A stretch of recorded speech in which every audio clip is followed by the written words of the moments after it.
અમદાવાદના નળ સરોવરમાં બોટિંગ બંધ થતા પ્રવાસીઓમાં નિરાશા જોવા મળી રહી છે તેમજ સ્થાનિકોની રોજીરોટી પર ગંભીર અસર થઈ છે। શું છે સમગ્ર અહેવાલ, આવો જોઈએ।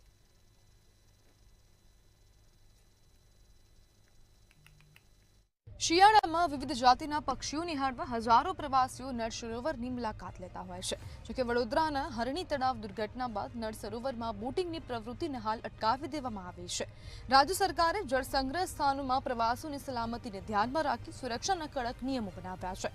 સરકારના નીતિ નિયમો મુજબની બોટો નાવિક માલિકો લાવતા નથી, જેના લીધે નળ સરોવર આવતા પ્રવાસીઓમાં ભારે નિરાશા જોવા મળી રહી છે।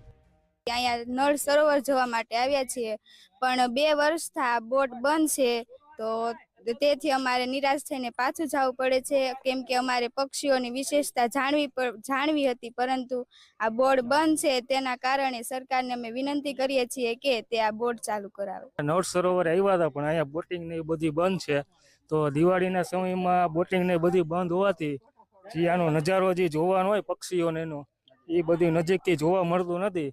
તો સરકારશ્રીને નમ્ર વિનંતી કે આ બોટની વ્યવસ્થા જલ્દીથી ચાલુ કરાવે તેવી મારી નમ્ર અપીલ છે।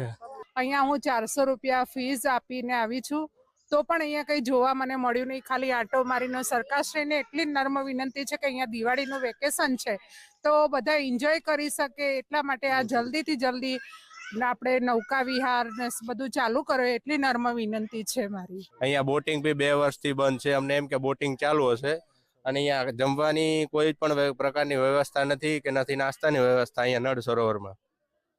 એટલે આપની માંગ શું છે? 2 વર્ષથી આ નૌકા વિહાર બંધ છે, તો આપ શું કહેવા માંગો એ વિશે? તો અમે એટલું જ કહેવા માંગીએ છીએ કે અહીંયા નૌકા વિહાર ચાલુ કરવામાં આવે, જેથી પર્યટકો વધારેમાં વધારે અહીંયા આવે। નળ સરોવરમાં બોટિંગ બંધ થવાથી પર્યટકોની સંખ્યામાં ઘટાડો નોંધાયો છે, જેના લીધે આસપાસના 15 જેટલા ગામોના 500થી વધુ પરિવારોને રોજગારી ગુમાવવી પડી રહી છે।